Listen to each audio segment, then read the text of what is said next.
मित्रांनो, तुमचे पुन्हा एकदा डी स्टोरी टेलर या चॅनलवरती स्वागत आहे. आजच्या आपल्या कथेचे नाव आहे ती रात्र.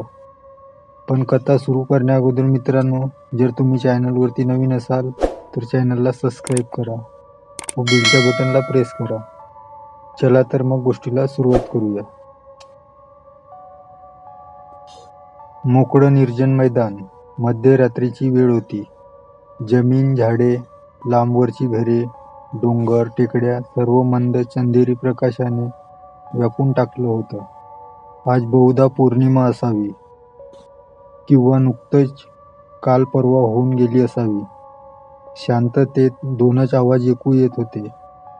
एक रातकिड्यांची किरकिर आणि दुसरं दन दन असं काहीतरी खणल्यासारखा आवाज.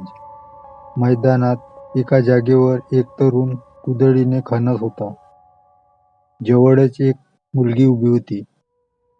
तिनं हातातील बॅटरीचा झोत त्याच्या खणण्याच्या जागेवर टाकला होता. थोड्याच अंतरावरून गंगाराम डुलत धडपडत चालला होता. हातातील बॅटरी प्रत्येक पावलागणिक डचमळत होती. त्याचं लक्ष त्या तरुणीवर गेलं. तो जागेवरच थांबला. एव्हाना बऱ्यापैकी खड्डा खणून झाला होता. तो तरुण खणणं थांबवून सरळ शांतपणे उभा राहिला. फुललेला श्वास आटोक्यात आल्यावर त्याने कपाळावरचा घाम अंगठ्याने निरपून काढला. चल उचल, तिच्याजवळ जाऊन तो तरुण म्हणाला. दोघांनी त्या मुलीजवळ असलेली एक जुनाट ट्रंक उचलली. ट्रंक बघून गंगारामचे डोळे चमकले. मगाशी ती त्या मुलीच्या पलीकडे असल्यामुळे गंगारामला दिसली नव्हती.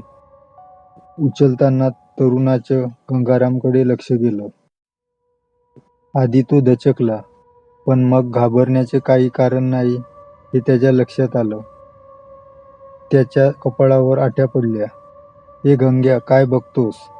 चल निघ इथून, तो खेकसला. गंगाराम निमूटपणे निघाला, पण त्याची चाल मंदावली होती. ट्रंक फारच जडच होतं. दोघांनी ती कशीबशी उचलून खड्ड्यात टाकली. खड्डा पुरेसा खोल आहे ना? ट्रंक कुणी पडवून नेणार नाही ना? मुलीने विचारलं. त्याने होकारार्थी मान डोलवली. गंगाराम फार पुढे गेला नव्हता. त्याला तिचे बोलणं स्पष्ट ऐकू आलं होतं. मग ते दोघे तिथून निघून गेले. जाताना ती तरुणी सारखी मागे वळून पाहत होती. तिच्या मनाला कसला तरी हुरहुर लागली असावी असं वाटत होतं. त्या जागेवर पूर्ण शांतता पसरली. थोड्या वेळानंतर गंगाराम परत आला. त्याच्या हातात कुदळ होती. तो मनाशीच विचार करू लागला. मला काय खुळा समजलाय काय? असं रातच्या वेळेला एखाद्या जागी ही ट्रंक पुरायला आणली. 2 जणांना पण उचलत नव्हती. एवढी जड म्हणजे नक्कीच मोठं घबाड असणार. म्हणूनच त्या पोरीला ट्रंक कुणी पडवून नेईल अशी भीती वाटत होती. जाताना पण ती सारखी सारखी वळून बघत होती. खड्डा आता बुजवला होता, त्यामुळे ती जागा कुठे असावी याचा त्याला अंदाज येईना. तो असाच तिथल्या तिथे फेऱ्या मारू लागला. थोडं पुढे गेल्यावर एकदम थांबला. 2-2.5 फुटावर एका जागेवर त्याचे डोळे खिळले. तो जणू भारावल्यासारखा तिकडे गेला आणि अंदाजाने खणायला सुरुवात केली. हळूहळू त्याचा वेग चांगलाच वाढला. त्याच्या हाडकुड्या हातात कुठून बळ आलं कुणास ठाऊक.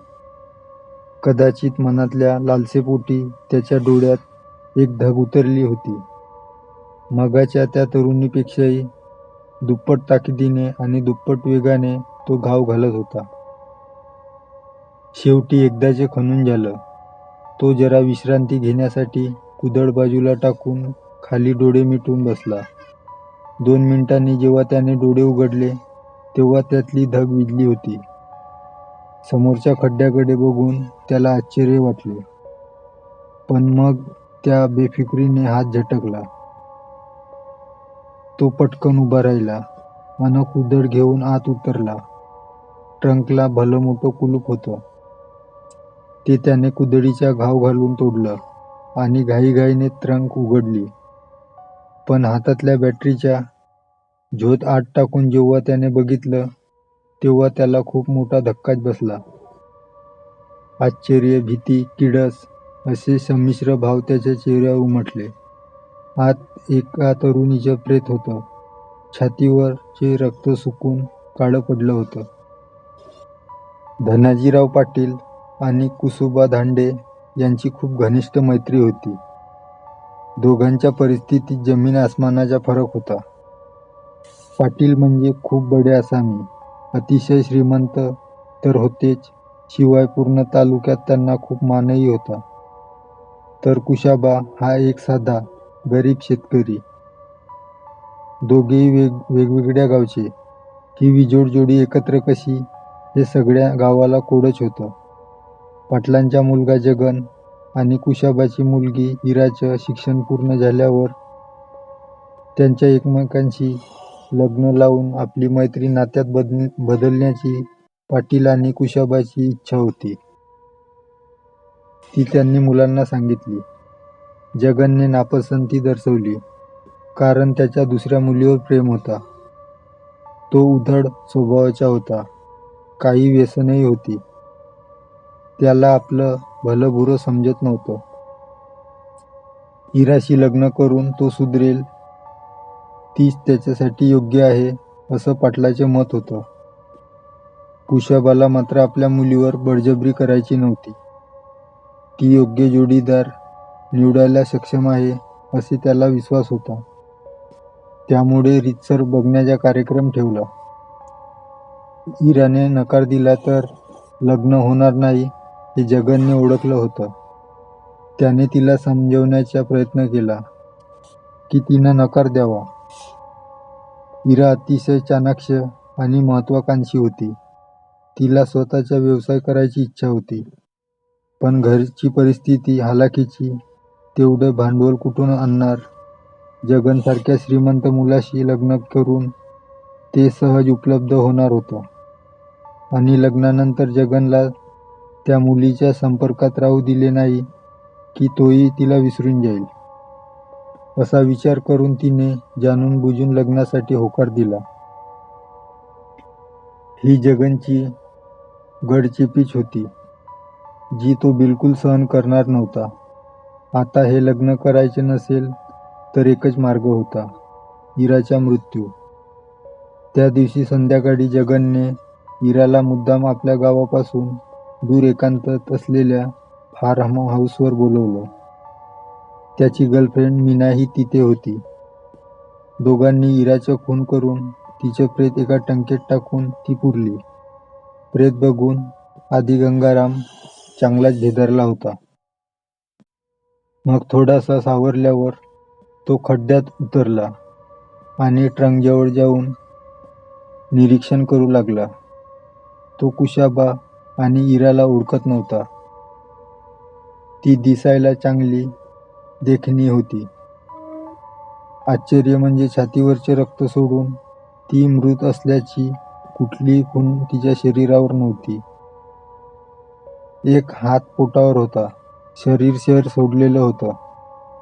चेहरा तर अगदी टवटवीत आणि ताजेलदार होता, जणू ती झोपलीये आणि कुठल्याही क्षणी आळोखे पिळोखे देऊन डोळे उघडेल. हा विचार गंगारामच्या मनात येतो न येतो तोच. तिने एकदम डोळे उघडले. गंगारामचे काळीज थरथरलं. तो दचकून बसल्या बसल्या खाली कोलमडला. तसाच धडपडत कसाबसा तो मागे सरकू लागला. आतमध्ये तिच्या चेहऱ्यावर हास्य पसरलेलं. केवळ त्या हास्यामुळे तिचा सुंदर चेहरा आता भेसूर वाटत होता. तो मात्र त्याला दिसला नाही. ते परतले तेव्हा 1:30 वाजून गेले होते. जगनने पॅन्टच्या खिशातून किल्ल्याचा जुगडा काढून चावीने कुलूप उघडले. तू जा, मी एक कॉल करून येतो. बरं. मिनी बेडरूममध्ये आली. बॅटरी जागेवर ठेवली. टॉवेल घेतला आणि बाथरूममध्ये येऊन बेसिनसमोर उभी राहिली. ती अतिशय अस्वस्थ होती. विचारात गढाली होती. तिने जगनला खूप समजावलं की इराचा मृतदेह पुरण्याऐवजी तिचे नीट अंत्यसंस्कार करावेत, पण त्याने ऐकलं नाही. समाधानाची जमवाजमव करताना लोकांच्या शेकडो प्रश्नांना तोंड द्यावे लागेल.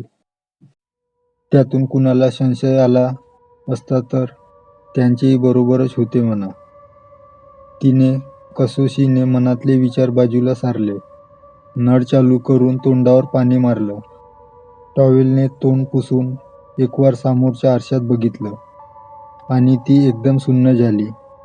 तिच्या मागे, तिच्या अगदी जवळ, डाव्या बाजूला इरा उभी होती, जिचा तिने आणि जगनने मिळून खून केला होता. जिला थोड्या वेळापूर्वी खड्ड्यात पुरून ते नुकतेच परतलेले होते. ती इरा. ती थंड नजरेने मिनीकडे बघत होती. मिनी स्तब्ध होऊन समोरच्या आरशात बघत राहिली. हृदयाची धडधड वाढली होती. डोक्यातले विचार आणि शरीराची हालचाली पूर्णपणे गोठून गेल्या होत्या. बेसिनचा नळ फुल फोर्सने चालू होता हे तिला समजायलाही काही क्षण गेले. नळ बंद करण्यासाठी तिने हात उचलला. इतक्यात तिच्या डाव्या हाताचा दंड आणि डोक्याच्या मागच्या बाजूला राकट मजबूत तळहाताचा स्पर्श झाला. त्याची पकड घट्ट झाली आणि तिला काही समजण्याच्या आतच तिचे डोकं खाली बेसिनच्या भांड्यात दाबलं गेलं. तिने पूर्णपणे जोर लावून हालचाल करण्याचा, स्वतःला सोडवण्याचा प्रयत्न केला, पण ते शक्य झालं नाही. पाणी वाढत होता. श्वास अधिकाधिक गुदमरू लागला. शेवटी हळूहळू शरीराची तडफड कमी होत पूर्ण बंद झाली. जगन बेडरूममध्ये आला. बाथरूमच्या दरवाजाकडे पाहिलं. आतून शॉवरचा आवाज येत होता. त्याने लाईट बंद केल्या, खिडकीवरील पडदे ओढून घेतले आणि तो बेडवर पडला. झोपायला बराच उशीर झाला होता. त्यात मगाशी खड्डा खणल्यामुळे थकवाही आलेला. डोळे जड झाले होते. हळूहळू त्याच्यावर झोपेचे अंमल चढू लागले. कर कर करत बाथरूमचा दरवाजा उघडला. ती येऊन बेडवर शेजारी बसल्याची चाहूल लागली. त्याने उजवीकडे मान वळवून डोळे किलकिले करून पाहिले. रोडवरच्या लाईटच्या खिडक्यांवरील झिळझिळीत पडद्यावर पडून अजूनच अंधुक झालेल्या प्रकाशात त्याला तोंडाच्या अगदी जवळ लांबसडक केस असलेल्या चेहऱ्याची आकृती दिसली. त्याने क्षणीच हसून डोळे पुन्हा बंद केले. डाव्या खांद्यावर नाजूक हात पडला. उजव्या मानेवर ओठांचा हळूहळू स्पर्श झाला. अचानक त्याच्या तोंडून मोठी किंकाळी बाहेर पडली. डोळे सताट उघडलेले. त्याच्या मानेत तीक्ष्ण सुळ्यांसारखा दात खोलवर रुतलेले होते. त्याने सुटण्यासाठी खूप धडपड केली, पण दोन्ही हातावर तिची पकड मजबूत होती. हळूहळू त्याची धडपड थांबली आणि मग सगळं शांत झालं. दुसऱ्या दिवशी अख्ख्या गावात खळबळ उडाली होती. धनाजीराव पाटलांच्या फार्म हाऊसवर पाटलांचा मुलगा जगन व त्याची मैत्रीण मिनीच्या आणि तिथून जवळच असलेल्या मैदानी जागेवरील खड्ड्यात सापडलेल्या ट्रंकेत इराचा मृतदेह आढळला. त्या रात्री गंगाराम सोबत काय घडलं त्याने कुणाला सांगितलं नाही. पहाटे धावत पळत तो घरी पोहोचलेला होता. त्यानंतर 2 दिवस तो तापानं फणफणत होता. आठवडाभर तो कामाशिवाय बाहेर पडायला कचरायचा. नंतर त्याचा दिनक्रम पुन्हा पहिल्यासारखा सुरू झाला, पण रात्री उशिरापर्यंत बाहेर राहणं त्याने कायमचं बंद केलं. त्यामुळे तो येईपर्यंत जागं राहून वाट पाहताना त्याच्या काळजीने होणारी जीवाची उलाढाल थांबली. म्हणून गंगारामच्या बायकोने देवाचे आभार मानले. मिनीचा मृत्यू श्वास गुदमरून झाला होता. तिच्या डाव्या हाताचा दंड पिरगळून तोंड बेसिनच्या भांड्यात दाबलं असावं असं वाटत होतं. जेव्हा दगडावरचे तळहाताचे ठसे तपासले तेव्हा पोलिसांना आश्चर्याचा धक्का बसला.